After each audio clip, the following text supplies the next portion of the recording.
오늘 하나님의 말씀은 예레미야서 20장 7절로 13절입니다.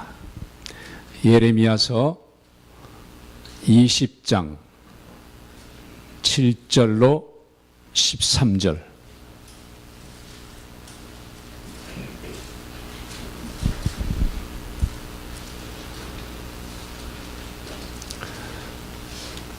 다 찾으셨으면 우리 함께 합독하시겠습니다.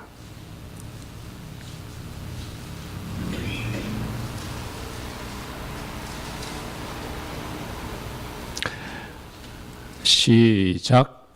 여호와여, 주께서 나를 권유하심으로 내가 그 권유를 받아 싸우며 주께서 나보다 강하사 이기셨으므로 내가 조롱거리가 되니 사람마다 종일토록 나를 조롱하나이다.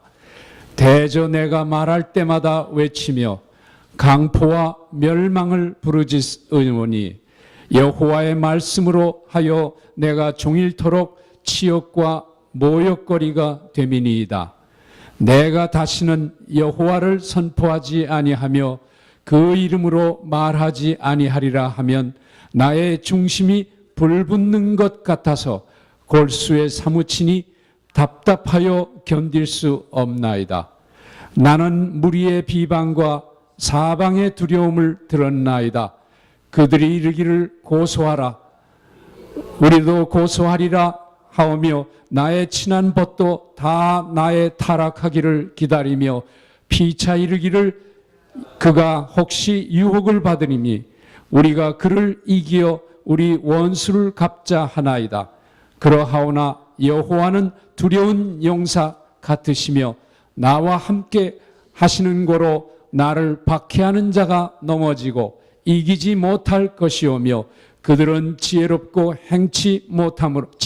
행치 못함으로 큰 수욕을 당하오리니 그 수욕은 영영이 잊지 못할 것이니이다. 의인을 시험하사 그 폐부와 심장을 보시는 만군의 여호와여, 나의 사정을 주께 아뢰어 싸운즉 주께서 그들에게 보수하심을 나로 보게 하옵소서. 여호와께 노래하라. 너희는 여호와를 찬양하라. 가난한 자의 생명을 행악자의 손에서 구원하셨음이니라. 이 말씀은 살아계신 하나님의 말씀입니다. 아멘.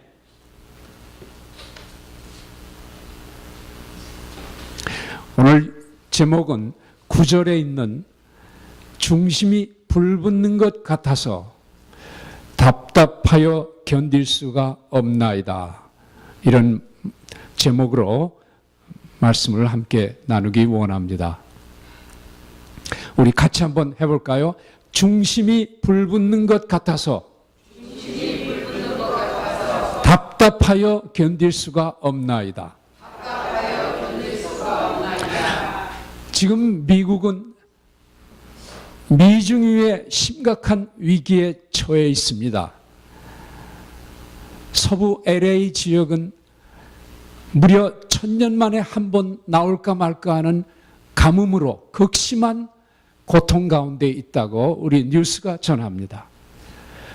그런가 하면 중서부 지역은 오클라호마를 중심으로 인근에 있는 캔사스나 이 여러 지역들은 일주일에만 해도 토네이도가 200차례, 무려 200차례나 인명과 재산을 휩쓸어 가고 있음을 우리는 텔레비 뉴스에서 봅니다. 동부 지역은 안전합니까? 워싱턴에서 오는 엠트랙이 고속으로 진행하다가 탈선해서 8명이 죽고 수백 명이 중경상을 입었다고 얘기합니다. 세계는 조용합니까? 세계도 마찬가지입니다. 세계도 각종 재앙과 재해로 어려움을 당하고 있습니다. 바로 1, 2주 전에만 해도 네팔에 지진이 일어나서 8,000명, 10,000명 이상이 되는 사람들이 사망하고 실종되고 훨씬 많은 사람들이 상처를 입었습니다. 엄청난 재산이 파괴가 됐습니다. 그런가 하면은 아프리카에서 유럽으로 그 전쟁, 민족 상잔의 전쟁의 고통을 피하기 위해서 배를 타고 온 사람들이 배가 파손해가지고 바닷물 속에 빠져서 죽었습니다. 전 지구적으로 확산되려는 IS 그 무장 폭력단은 한 지역이 아닙니다. 영국, 구라파, 미국, 온 세계를 지금 쑤셔놓고 자기들의 패권적인 이제야 만났구나 하고 마귀의 지랄 발광하는 잔치를 벌이고 있습니다. 여러분들은 그걸 다 보고 계실 겁니다. 우리 언어로 표현을 할 수가 없습니다. 미국은 어떻습니까? 정부는 갈 때까지 간 듯한 모습, 자포자기한 모습을 보여주고 있습니다. 이제 정부라고 우리가 영원히 몸을 의탁할 수 있는, 기댈 수 있는 반석이 아닙니다. 한국에서 들려오는 소식은 어떻습니까? 너무나 우리 마음을 아프게 하는 소식들이 많습니다. 김정은 최고 동지는 또 통 큰 발작을 일으켰습니다. 제 아비를 섬기고 있던 충신들을 비행기를 폭파시키는 고사포로 사람을 죽였어요. 이건 어린애도 아니고 정말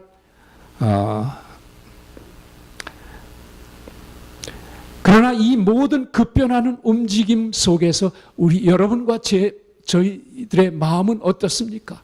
마치 강 건너 불구경하는 것 같지 않습니까?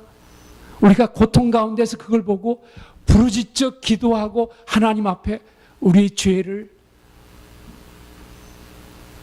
통에 자복하며 하나님의 용서하심을 구하고 있습니까?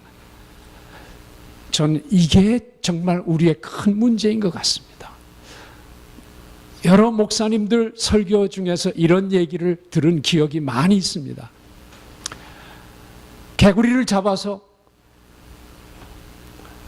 가마솥에다 물을 집어넣고 끓이면은 연한 불로 살금살금 달이면은 개구리가 좋아서 따뜻해서 여기저기 춤추고 다니고 수영하면서 다닐지 모르는데 조금 지나면 그 따뜻한 게 변해가 미적지근한 게 변해서 따뜻한 걸로 따뜻한 게 변해서 끓는 물로 바뀌어질 때 자기 스스로 어떻게 돼가는지 모르는 그 비참한 운명 속에 있는 개구리.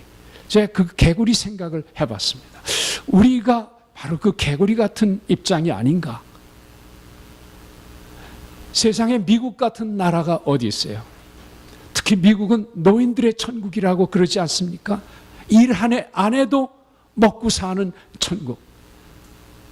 일 안 해도 월급 받은 것처럼 돈이 나와서 아파트비 내주고 다 병들면 병 고쳐주고 세상에 이런 좋은 나라가 어디 있어요? 물건 떨어지면 물건 바꿔주고 감사하기 이를 데 없죠. 바로 근데 그 상황이 이 미국이 노인들의 천국 같다는 그 상황이 복지국가라는 좋은 말로 하면 복지국가고 나쁜 말로 하면 물질의 노예로 만드는 거예요. 전 여기서 참 두려운 마음이 들어가요. 이런 편안한 속에서 따뜻하다 기분 좋다 하고 나도 모르게 즐겁게 노래 부르고 있을 때 우리는 자기도 모르게 자기가 어떤 방향으로 가는지 모르는 거예요. 우리도 모르게 민주당 공화당의 정치 게임 속에서 표 찍는 거수기처럼 돼간 자신을 발견하게 돼요. 제가 혹시 제 마음속에 사탄이 들어가서 악한 말로 비방하는 게 아닌지 혹시 그렇다면 여러분들 저를 깨닫게 해주시기 바랍니다.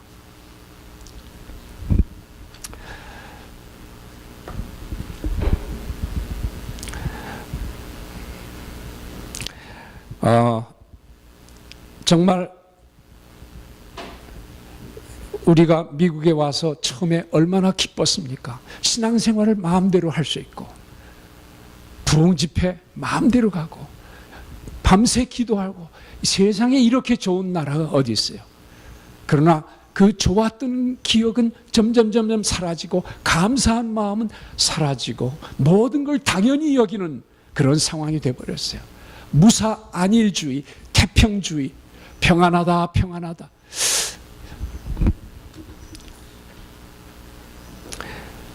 로마서 12장 2절에는 하나님께서 우리에게 그런 말씀하십니다.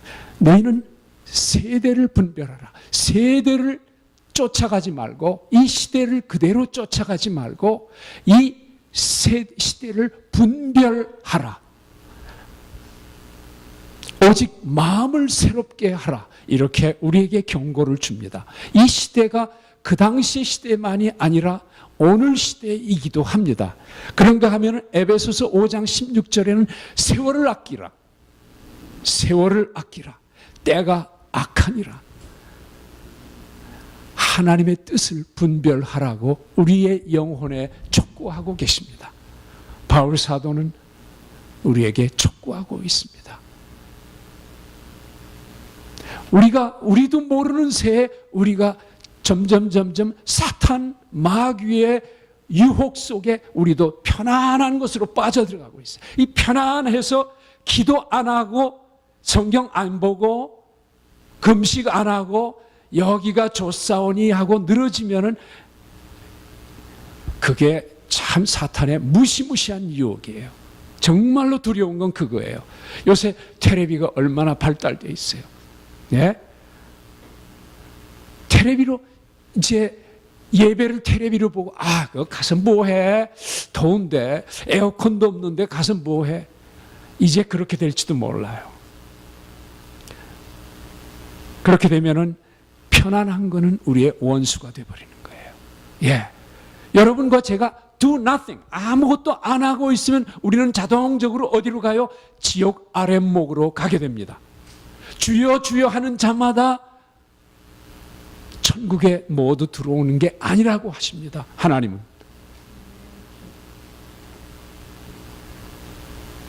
믿으시면 한번 아멘 하실까요? 오늘 여러분이 읽으신 예레미야서 20장에 1절에서 6절까지는 다른 말씀이 관련된 말씀입니다만은 제사장 중에 그 성전에서 우두머리 되는 바스훌이라는 양반이 계세요. 이 바스훌이라는 제사장이 예레미야가 성전에서 계속 부르짖으면서 회개하라 회개하라. 너희들은 조만간 북쪽에서 엄청난 군대들이 밀려와서 너희들을 깨트리고 너희들을 전부 노예로 잡아가고 예루살렘 성을 폭파하고 모든 재물, 왕궁의 곳간에 있는 모든 금은 보화 기명들을 하나님을 위해서 준비했던 모든 귀중한 것들 다 쓸어갈 것이다. 너희들의 귀한 자녀들, 처자들을 다 쓸만한 사람들은 다 끌어가고 아무 쓸데없는 사람들, 노인돼서 수족을 움직이지 못하는 사람들, 병들은 사람들, 그런 사람들 빼놓고는 다 노예로 끌고 갈 것이다. 이렇게 예레미야 선지자를 통해서 불같은 말씀을 전했어요. 그런 얘기 듣기 좋아하는 사람 세상에 없죠. 여러분도 목사님이 좋은 말씀만 하면 듣기 좋겠죠.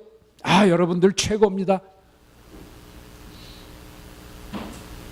그러나 성경에 진짜 자식은 어떻게 해야 되느냐?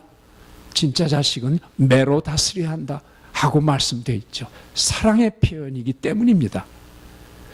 예레미야 선지자는 그 예레미야서 1장을 보면은 1장에 보면은 나 같은 어린애를 하나님 무엇 때문에 나를 택해서 나에게 말씀 전하게 하십니까? 하고 하나님께 반발을 했어요. 여호와 하나님이 부르시는 걸 반발했어요. 그러나 하나님께서 예레미야를 택하셨어요. 예레미야가 하나님께서 그 속을 아시는 것 같아요. 그 중심에 하나님을 경외하고 하나님을 정말로 사랑하는 경건한 성품을 가진 자기 때문에 예레미야를 택하신 거로 전 믿습니다. 그래서 예레미야한테 말씀을 줬어요. 너 염려하지 말라. 내가 너에게 말을 줄 테고 내 입술에 내 말을 줄 테니까 너는 전파하기만 해라 해서 예레미야는 그렇게 살아왔습니다. 그런데 성전에서 그런 말을 하면은 제사장이며 이 높은 지도자들이 계속해서 손가락질하면 너 또 이번에 또 그 소리 했지? 하고서 조롱거리며 모욕을 주며 결국은 이 바스울은 거기 보니까 2절에 보니까 바스울이 선지자 예레미야를 때리고 여호와의 집 베냐민의 윗문에 있는 착고에 채웠더니 감옥에다 갇혔어요. 예레미야를 감옥에 가둬줬어요. 왜? 자기 뜻에 합하지 않는 말씀을 증거한다고. 그렇게 해서 때리고 그 쇠사슬을 채워놨어요. 그러고 났더니 얼마 후에 방면을 했어요. 했더니 예레미야가 뭐라고 얘기하냐면 바스후라, 네 이름은 앞으로 바술이 아니라 하나님께서 너에게 마골 미사빕이라고 하신다. 마골 미사빕. 바술이란 말은 형통하다 그 말이에요. 평안하다, 평안하다, 형통하다, 모든 게 잘 될 거다 하는 말이에요. 예. 그러니까 넌 앞으로 잘 되걸, 이런 뜻이 바스훌이란 말이에요. 히브리 말로. 그러나 아골 미사빕이라는 말은, 아골 미사빕이라는 말은 사방에서 우겨쌈을 당한다. 사방에 위험이 가득 찼다, 그런 뜻이에요. 그렇게 하면서 이 예레미야는 바스훌에게 뭐느냐, 너는 내 이름을 고쳐야 될 것이다. 하나님께서 너에게 마골 미사빕이라고 고치라고 하신다. 앞으로 북쪽에서 이방 민족들이, 무시무시한 이방 민족들이 침범을 해가지고 이 나라를 짓밟을 것이다. 그러면 너와 네 자녀들 전부 노예로 목을 메어가지고 끌려갈 것이다. 너희 왕들은 가서 눈을 뽑힘을 당하고 다 쳐 죽일 것이다. 이런 무시무시한 저주로 가득 찬 하나님의 말씀을 대언하는 거예요.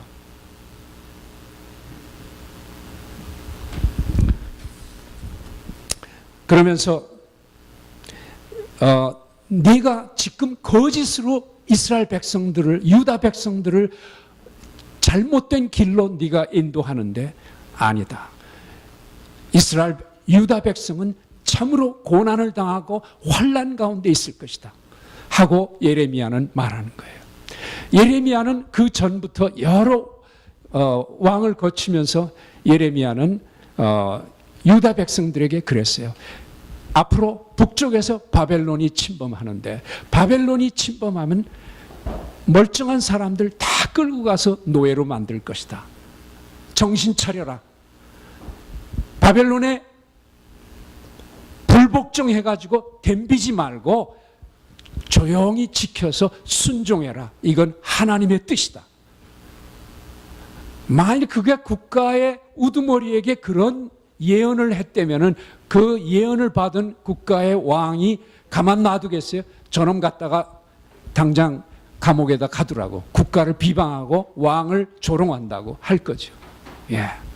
그러나 예레미야는 하나님이 주신 말씀을 그대로 한 거예요. 가감하지 않고. 하나님의 말씀에 순종하지 않으면은 다 죽는 수밖에 없다. 결국은 몇 년 후에 그대로 됐습니다. 됐고 바스울도 끌려가고 거기서 죽게 됐습니다. 오늘은 그 다음에 있는 7절 이하의 말씀입니다.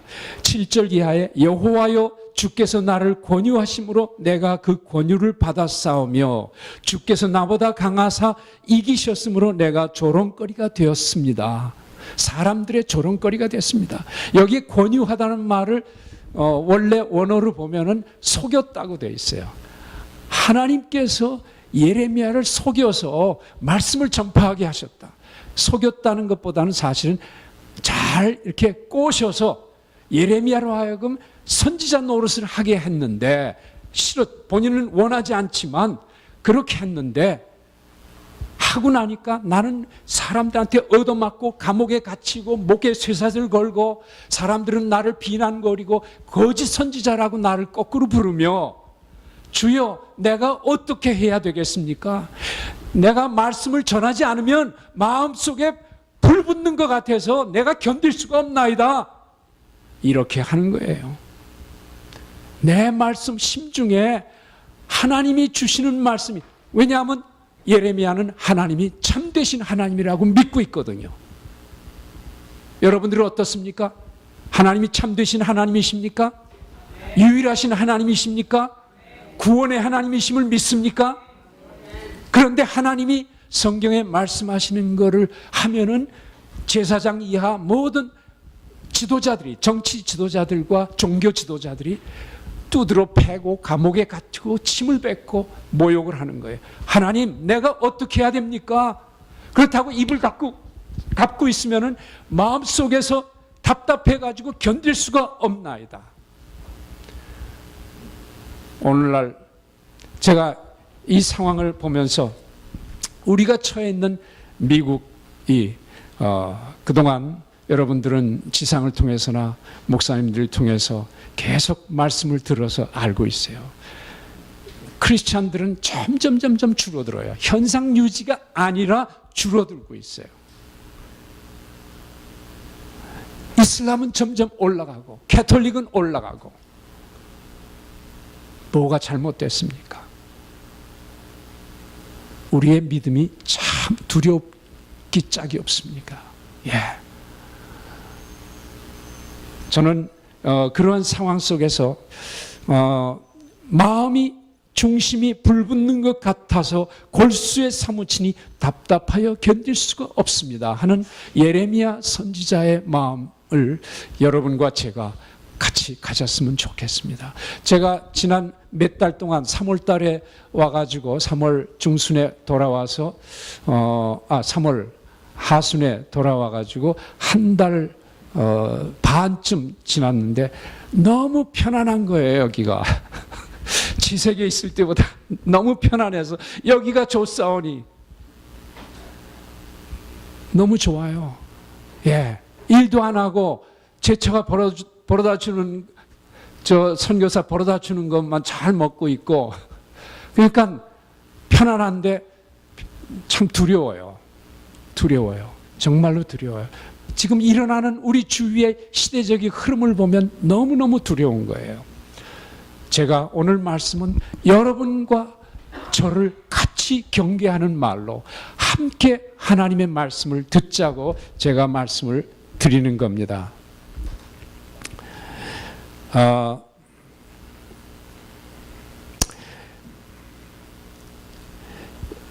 지금 보니까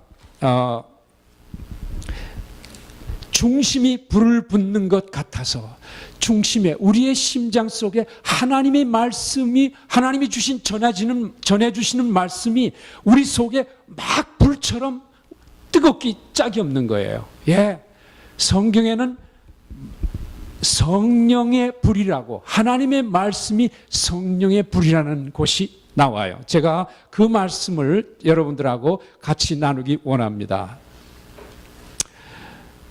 첫째, 불이란 뭐냐 하면 성령의 불이란 것은 소멸시키고 더러운 것을 소멸케 하고 정결케 하는 것이 성령의 불입니다. 그래서 성령의 불은 하나님의 심판을 나타냅니다. 우리가 사는 시대에 죄악이 가득 차면 하나님께서 반드시 처벌을 하시고 심판을 하십니다. 성경에 그렇게 써 있어요. 소돔과 고모라는 죄악이 관영했을 때 하나님께서 심판을 보내서 두 천사를 보내서 우리는 창세기에서 18장에 소돔과 고모라를 심판하시는 하나님을 볼 수 있었어요. 그럴 때 그 롯의 가족들은 뭐 하고 있었어요? 편안하다 하고 있었어요. 롯도 마찬가지였어요. 그런데 아브라함의 중보로 롯이 생명을 건졌어요.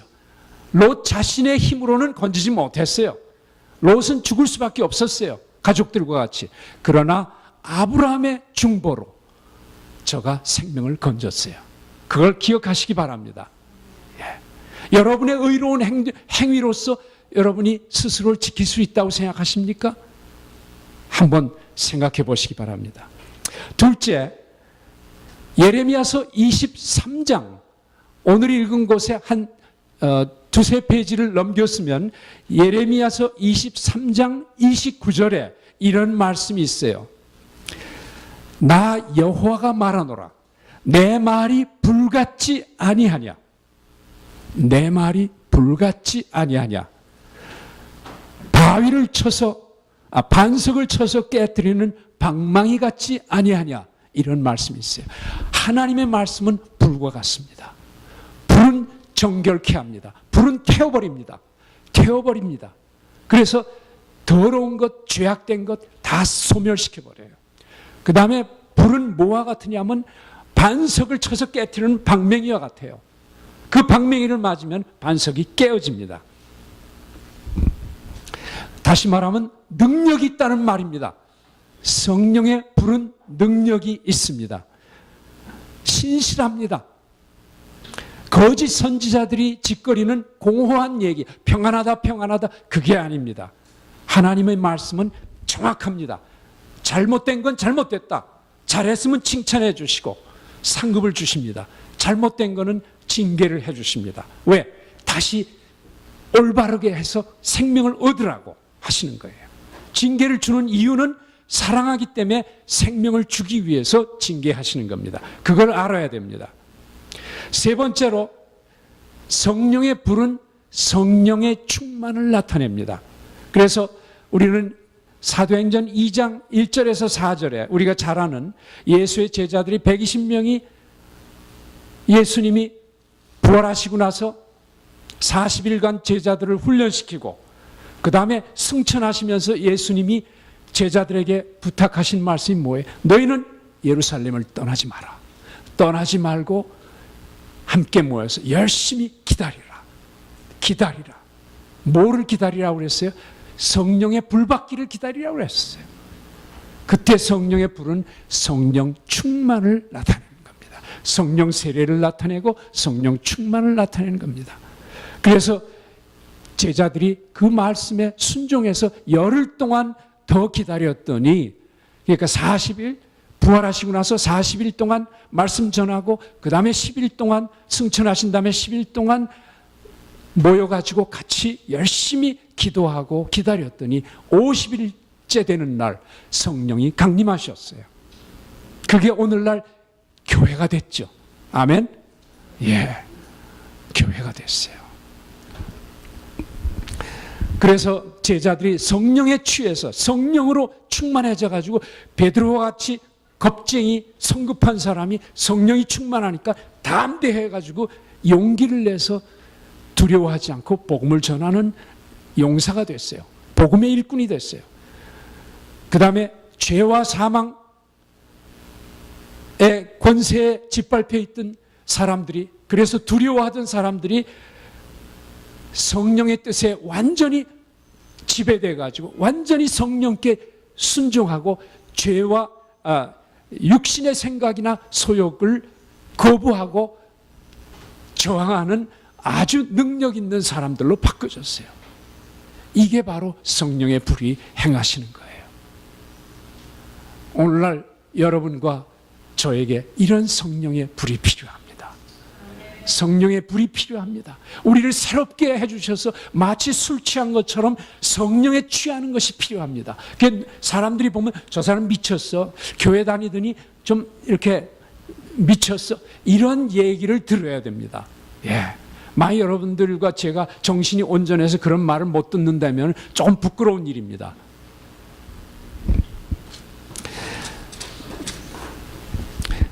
제가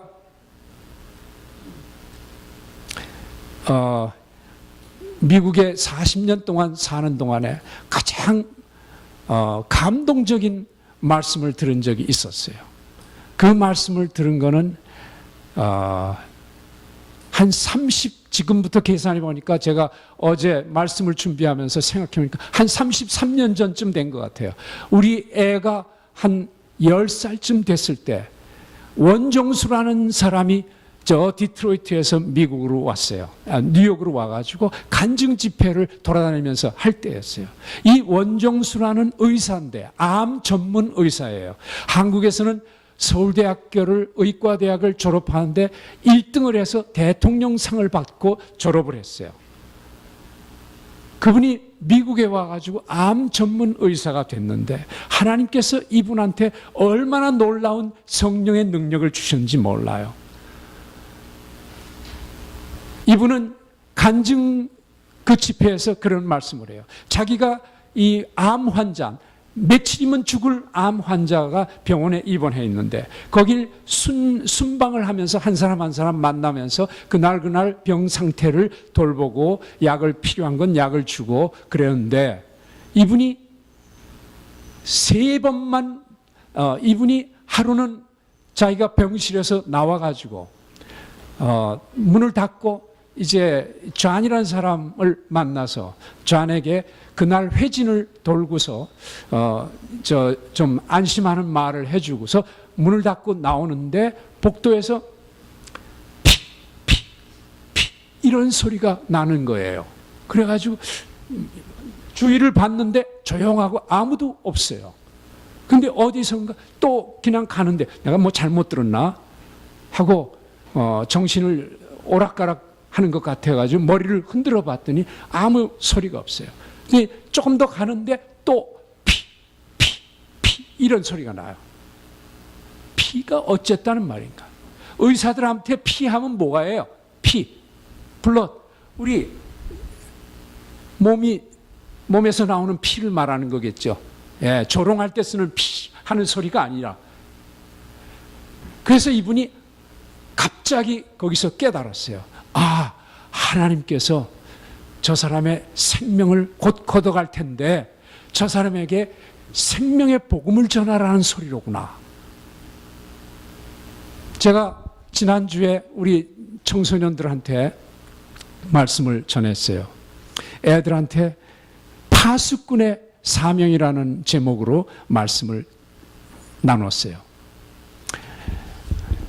예수 그리스도의 복음을 받은 사람들은 전부 예수 그리스도에게 생명의 빛을 진 사람들이에요. 여러분이나 저는 우리가 죄인 되었을 때 우리의 죄로 말미암은 결과는 죽음밖에 없어요. 사망밖에 없는데 예수님이 대신 우리 대신 죽으시고 우리를 살려주셨어요. 여러분과 저를 영생으로 인도해 주셨어요. 할렐루야.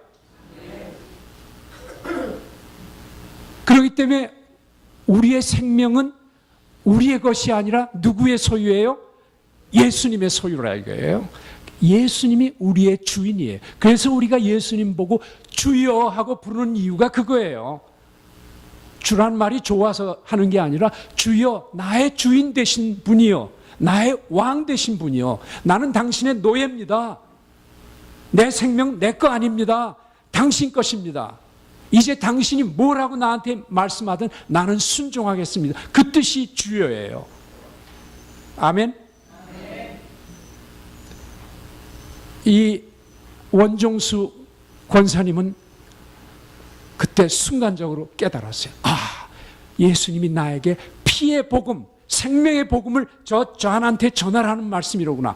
깜짝 놀랐어요. 그래서 아이고, 내가 여태까지 예수 믿는 사람으로서 내가 저 환자들을 보면서 그냥 병원의 규칙에만 두려워해가지고 그것만 순종했지, 병원보다 더 중요한 건 내 생명의 주인이 예수 그리스도를 전하지 않았구나. 그래가지고 들어가서 존한테 전한 거예요. 이 사람은 왜 다시 들어왔는지 궁금해가지고 What's wrong? 왜 들어왔어? John, you know you are going to die in a few days. 너 이제 며칠이면 너 죽을 거라는 걸 알고 있지. 알고 있다. 이젠 벌써 이 암병동에 들어오면 벌써 사람이 성숙해져 가지고 죽음에 대해서 이미 기정사실로 받고 있어요. 기다리고 있어요. 즐거운 일은 아니지만 기다리고 있는 거예요. John, I know I'm going to die as well. 나도 언젠가는 죽을 거다. 언제 죽을지 I don't know when. 언젠가 죽을지 난 모른다. 그러나 나도 언젠가는 죽을 건데 I know where I am going after death. 나는 내가 죽으면 가는 길이 어디로 가는지 I know. 나는 안다. 내가 죽으면 갈 데가 있는 걸 나는 안다. But do you know where you are going? 그러나 John, 너는 네가 죽으면 어디로 갈지 아니? 그랬더니 이 사람이 Where? I don't know where. 난 모른다. John, Jesus saved me from death.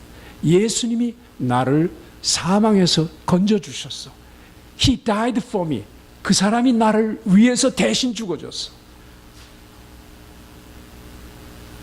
그래서 내 예수를 믿는 자마다 죽지 않고 천국에 간다고 약속해 주셨어.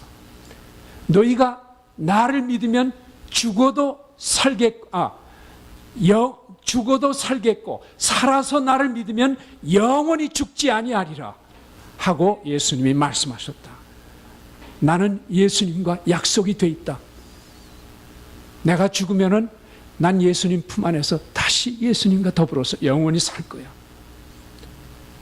Do you want to go there where I am going? 너도 내가 가는 곳으로 가기 원하냐? 그랬더니 이 유태인 영감님이 Will you please? 나 좀 글로 갈 수 있도록 도와주겠니? 그래가지고 이 원정수 권사님은 그를 위해서 기도를 해줬어요. 기도해 줬어요. 복잡한 얘기 아니에요. 네가 예수를 믿기만 하면 너의 죄를 다 고백하고 네가 죄인인 것을 고백하고 이제부터 예수를 믿기로 작정하면 예수님이 너를 꼭 기억하신다. 죽지 않는다. 넌 영원히 살 것이야. 내가 가는 곳에 너도 만날 거야. I'm going to see you, John. 결국 이 원정수 권사님은 그분에게 전도했어요. 병원에서 전도하면 당장 파면이에요. 근데 이 원정수 권사님은 병원의 규칙보다는 하나님의 명령을 더 무서워하게 했기 때문에 그 사람은 하나님이 나보고 떠나라면 난 떠나겠다. 이런 각오로서 그 피 할 때 이분은 결단을 했어요. 결국 원 권사님은 그 다음부터 계속해서 자기의 사역 속에서 3번만 만나면, 일단 처음 만날 때는 아니고 한 3번만 환자를 만나면 3번째부터는 예수 그리스도를 전하게 그렇게 결단을 했다고 그러더라고요.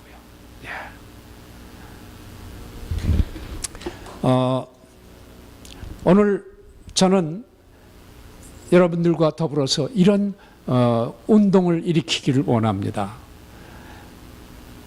여러분들이 이 땅에서 할 수 있는 가장 귀한 일이 뭡니까? 여러분들이 만일 If you have only 24 hours to go 24시간만 예수님이 변건우 너 24시간 후에 내가 널 부를 거다 하고 저한테 그런다면은 제가 24시간 동안 뭘 하겠어요? 뭘 할 수 있겠어요? 저는 여러 성도님들께 그런 도전을 드리고 싶습니다. 제가 요새 최근에 오는 그 비참한 그 네팔의 지진이라든지 이 기차, 저 기차를 내가 탔다면은 예전에 제가 비즈니스 할 때는 기차 타고 다녔어요. 매일 아침 저녁으로 기차 타고 다녔어요. 저건 내가 탄 기차가 코너 돌 때 한번 무슨 일이 있어서 저거 충돌했다면 어떻게 됐을까? 저게 남의 얘기 같지가 않아요. 오늘도 마찬가지예요. 제가 차를 타고 가다가 트래픽 파란불에 건넜는데 저쪽에서 졸든 사람이 그냥 돌아왔으면 제가 아무리 교통 규칙을 잘 지켰지만 저는 그냥 가는 거예요. There's no other way. 내가 잘한다고 해서 세상에서 내가 건강 음식만 먹는다고 해서 내가 오래 살게 돼 있습니까? 아니에요. 오래 살아도 문제예요. 오래 사는 것이 다 최고의 비결은 아니에요. 오래 살아도 어떻게 사느냐가 중요한 거죠. 만약 여러분과 제가 정말 24시간밖에 시간이 없다고 하면은 여러분들 주님 앞에 주여 주여 하시다가 주님 앞에 가실 자신 있어요? 가실 자신 있어요? 이거 저한테도 하는 소리예요. 똑같은 소리예요. 전 모르겠어요. 예. 정말 우리가 깨어서 기도하고 섰다고 하는 자는 다시 넘어질까? 다시 조심해서 정말, 왜냐하면 마지막이 제일 중요해요. 마지막이. 내가 정말 주님이 사탄이 나에게 온갖 시험을 해가지고 나를 조종해서 내가 사탄을 추종하고 예수님을 배반할 길이 없다고 제가 장담할 수 있어요? 그 장담할 수 있으려면은 내 믿음이 정금 같아야 돼요. 아멘? 아멘? 예. 그래서 저는 여러분들한테 도전을 드리고 싶어요. 여러분이 과연 24시간밖에 없다면은 지금부터 24시간 안에 뭘 하시겠어요? 한 달밖에 시간이 없다면 한 달 동안에 뭘 하시겠어요? 이 세상 일을 정리를 해야 할 텐데 뭘 하시겠어요?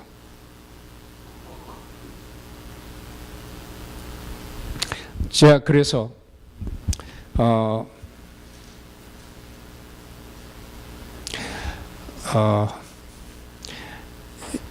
여러분들께 오늘 주보를 보시면은 담임 목사님께서 그룹을 4그룹으로 나누신 것을 발견하실 겁니다. 믿음, 소망, 사랑, 그 다음에 능력, 이렇게 아주 귀한 성경적인 이름을 가지고 4그룹으로 쪼개 놓으셨어요. 여러분들께서 앞으로 24시간 안에 무엇을 할 것인지, 오늘 거기 이따 예배가 끝나고 식사를 하시는데 그룹끼리 앉아주세요. 그룹끼리 앉아주시고 그 그룹에서 대표를 뽑으세요. 대표를 뽑으시고 둘째 서기를 뽑으세요. 대표란 게 딴 게 아니에요. 모임을 인도하시는 분이 대표예요. 예. 그 다음에 둘째 서기를 뽑아주세요. 기록을 하셔야 돼요. 셋째 발표를 하실 분, 그러니까 스피커를 여러분들이 정하세요. 각 그룹마다 3사람을 정하세요. 돌아가면서 하셔도 괜찮아요. 그래가지고 제가 3가지 질문을 드리겠어요. 첫째, 물질적, 시간적 한계를 깊이 인식하세요. 우리가 세상에서 물질을 많이 쌓아봐야 그게 정말 귀하게 사용하지 않으면 그 물질이 별로 가치가 없어요. 내가 아니라 내가 원하지 않던 사람이 대신 다 써요. 그 물질을. 예. 내가 하나님의 지혜를 받지 않고 준비가 안 되면은 내가 아무리 돈이 많아도 그 돈을 내가 못 쓰고 내가 원하지 않던 사람이 대신 써요. 이게 나쁜 저주 아닙니다. 예. 그러니까 시간과 물질의 한계를 깊이 인식하시라는 말입니다. 그래서 절대 가치와 상대 가치가 무엇인지 알아십시오. 상대 가치란 건 뭐예요? 우리가 세상에서 좋다고 생각하는 것들. 우리가 건강하고 즐겁게 사는 거, 여행 좋아하고 자녀들 잘 키우고 이런 거 전부 세상의 가치예요. 이 세상 떠나면 그건 더 이상 가치가 없어요. 예. 이 세상에 사는 동안만 가치 있는 거예요. 귀중하지 않다는 게 아니라 세상적인 가치예요. 일시적인 가치예요. 반면에 절대 가치가 있어요. 절대 가치란 건 뭐냐면 조금 아까 말씀드린 대로 그 원정수 권사한테 하나님이 말씀하신 것처럼 피예요. 피의 가치예요. 즉 생명의 가치. 우리가 생명을 잃어버리면 어떻게 돼요? 구원받을 찬스가 없어요. 내가 생명이 있을 동안만 우리가 구원을 받을 수 있어요. 그래서 신앙생활을 잘해야 될 이유가 거기 있는 거예요. 그래서 그 그룹에서 첫 번째로 의논하셔야 할 거는 절대가치와 상대가치에 대해서 서로 의논을 해 주시기 바랍니다. 두 번째, 그 각 그룹에서 그런 상대가치와 절대가치를 깨달으시고 어떻게 하면 우리 주위에 우리가 사랑하는 사람에게 24시간 또는 한 달 동안에 누구에게 내가 이 생명의 복음을 전할 것인가, 그거를 각자가 기록을 하세요. 자기가 기록을 하세요. 기록한 다음에 그것을 같이 의논하면서 사람 이름을 내놓으세요. 한 사람 이름도 좋아요. 두 사람 이름도 좋고 세 사람 이름도 좋고 최소한 한 사람은 써놓으셔야 돼요. 많이 해놓고 안 하는 것보다는 한 사람이라도 우선 해놓는 게 좋겠죠. 그래서 그걸 가지고 써놓은 사람 이름들을 가지고 같이 그룹에서 같이 중보해서 기도하십시오. 다시 말씀드립니다. 세 팀이, 네 팀이 뭐예요? 믿음, 소망, 사랑, 그 다음에 능력. 이 네 팀별로 하십시오. 그렇게 해서 오늘 식사 끝나고 돌아가시기 전에 여러분들은 결단을 하시고서 앞으로 한 주 동안 거기에 나와 있는 사람, 자기가 소중하게 느끼는 사람, 그 사람에게 복음을 전하거나 만나서 점심을 사주면서 얘기하거나 무슨 일을 하든지 접촉을 하는 거예요.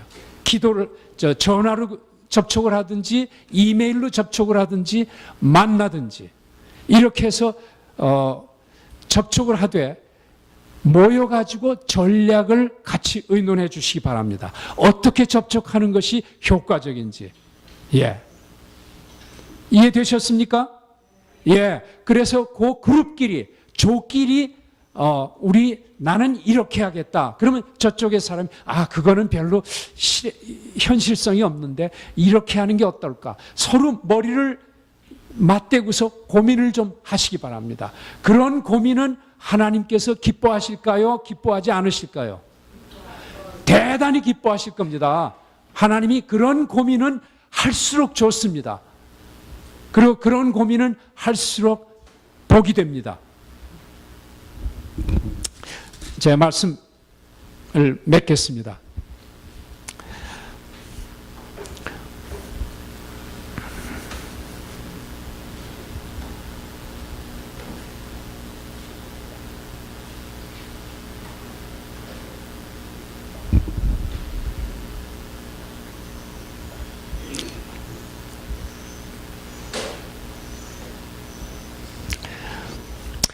아무것도 아니하고 그저 평안하다 여지껏 잘 살았는데 주여 주여 하는 자가 주님 앞에 모두 가지 못함을 알게 됐습니다.